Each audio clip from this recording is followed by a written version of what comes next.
박교순과 김태성은 모든 것을 잃었지만 동시에 모든 것을 얻었습니다. 영화를 보며 우리가 눈물을 흘렸다면 그것은 우리도 이미 그 잘했다라는 한마디를 갈망하고 있기 때문입니다. 우리도 세상의 기준으로 평가받고 인정받으려 애쓰지만 결국 구하는 것은 하나님 아버지의 그 한마디입니다. 신의 악단은 음악을 통해 그 진리를 우리에게 들려줍니다. 찬양은 우리를 합리성에서 인격으로, 성공에서 사랑으로, 인정에서 자유로 이끕니다. 음악은 가장 강력한 예술이자 치유의 힘을 지닌다. 정확히 기억은 안 나지만 누군가 말했던 문장입니다. 이 문장이 아마도 이번 영상에서 다루는 영화 신의 악단을 잘 표현하는 문장이라 생각합니다. 영화 속 각 인물의 감정과 그들이 겪는 상황들은 모두 음악을 가리키고 있다 해도 과언이 아닙니다. 나아가 이것들은 음악을 시각화시키는 역할까지 감당합니다. 영화는 내용과 구성보다는 음악을 통해 우리에게 감동을 줍니다. 제가 찬양이 아니라 음악이라 하는 이유는 꼭 찬양만 이 영화에서 우리에게 감동으로 다가오지 않기 때문입니다. 사랑은 늘 도망가라는 곡은 박교순이라는 극중 인물만 감동시키지 않습니다. 그 곡은 영화를 관람하는 모든 이들의 마음을 스펀지처럼 눈물을 흡수했습니다. 그럼에도 조금 더 좁은 범위로서 찬양이 주는 감동도 컸음을 얘기해야겠습니다.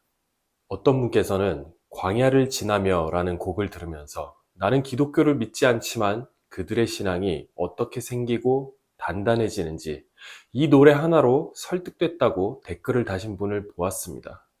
전반적으로 교회를 다니지 않더라도 찬양에 감화가 있었음을 얘기하는 분들이 심심치 않게 보였습니다.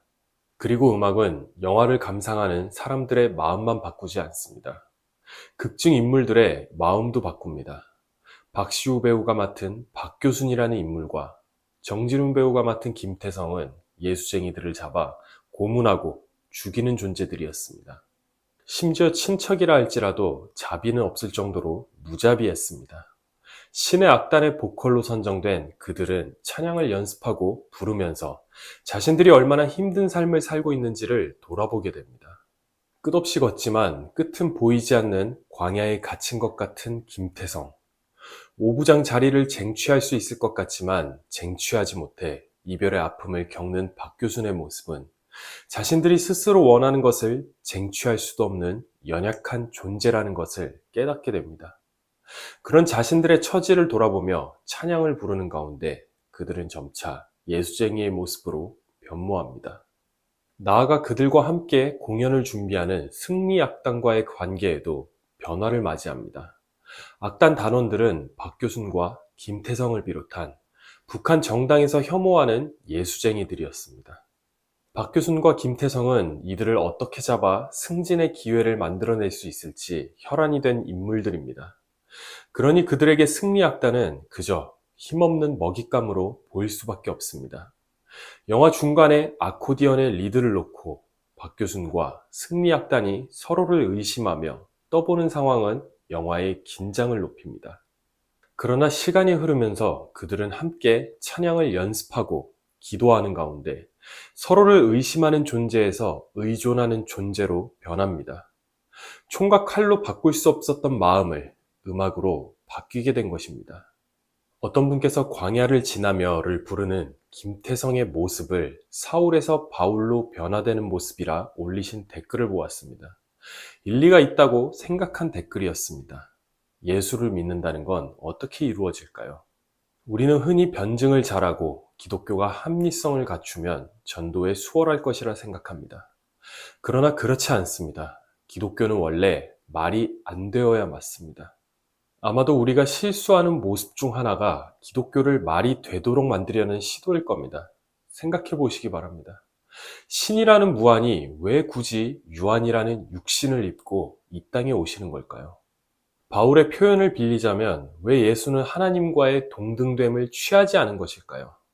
하나님과의 동등됨을 취해서 이 땅에 당신의 존재를 전능하고 분명하게 나타냈다면 다들 예수쟁이들이 될 수 있지 않았을까요? 사람이 예수를 믿는다는 건 원래 말이 되지 않습니다. 그러니 기독교가 거짓이라 비판하는 사람들이 존재하는 것도 당연한 일입니다. 말이 되지 않기 때문입니다. 박교순과 김태성이 승리학단을 위해 어디까지 가는지를 보시면 압니다. 그들은 기독교에 설득되지 않았습니다. 기독교를 합리적으로 타당하게 여겨서 그들이 바뀐 게 아닙니다. 말이 안 되는 상황을 겪고 깨달으면서 아버지, 나 잘했디요 라는 자리까지 간 겁니다. 바울도 마찬가지입니다. 바울이 합리성을 따졌을 때는 기독교를 핍박하는 위치에 있었습니다. 스데반을 죽이는 자리에 함께 했습니다. 바울은 언제 예수쟁이가 될까요? 그냥 다메섹 도상에서 느닷없이 됩니다. 여기에는 합리성과 논리성은 들어설 여지가 없습니다. 하지만 우리가 기억해야 할 사실이 하나 있습니다. 바울은 다메섹에서 합리성을 마주하지 않았습니다. 그는 예수라는 인격을 마주했습니다. 나는 네가 핍박하는 예수라고 말씀하시는 예수를 마주한 것입니다. 인격이란 합리성에 담기지 않습니다. 인격은 합리성보다 더 큽니다. 어떻게 클까요? 바로 일관적이지 않다는 데 있습니다. 이것이 인간과 기계의 차이입니다. 합리성은 일관성에 묶입니다. 일관적이어야 기준이 생기고 그 기준에 맞추어 합리성이 생기기 때문입니다. 그러나 인간은 기계가 아닙니다. 인간이 지닌 인격은 어제와 오늘이 다릅니다. 기분에 따라 다를 수도 있겠지만 인격의 성숙이 이루어지기도 합니다. 아리스토텔레스는 인간을 가능태와 현실태 사이에서 되어가는 존재로 설명합니다. 성경은 그리스도 안에서 인간을 그리스도의 장성한 분량까지 충만해져 가는 존재로 설명합니다. 이것을 우리는 보통 성화라고 합니다. 여기에 합리성은 없습니다. 예수라는 인격이 우리의 인격을 당신의 인격으로 빚어가실 뿐입니다. 박교순과 김태성의 마지막 선택은 전혀 합리적이지 않습니다. 그러나 예수가 자신의 자유를 포기하여 우리에게 자유를 주신 것처럼 그들은 마치 자신들의 자유를 포기하여 신의 악단 단원들에게 자유를 선물했습니다. 이후 제작사의 미공개 영상에서 단원들은 여러분들은 자유를 얻었습니다 라는 목소리를 듣습니다. 아버지, 나 잘했디요 라는 박교순의 마지막 대사는 이 영화 전체를 관통하는 질문입니다. 그는 영화 내내 오부장 자리를 위해 달려왔습니다. 그 자리를 쟁취하기 위해 친척까지 고문했고 예수쟁이들을 잡는 데 혈안이 되어 있었습니다. 북한 체제에서 잘했다는 평가는 명확합니다. 당에 충성하고 더 많은 적을 색출하고 더 높은 자리에 오르는 것입니다. 그러나 박교순이 마지막에 구한 잘했다는 완전히 다른 차원의 것이었습니다. 그것은 하나님 아버지 앞에서의 잘했다였습니다. 북한 체제의 기준으로 보면 박교순은 완전히 실패한 인물입니다. 오부장은커녕 반역자가 되었습니다. 승진은커녕 목숨을 잃었습니다.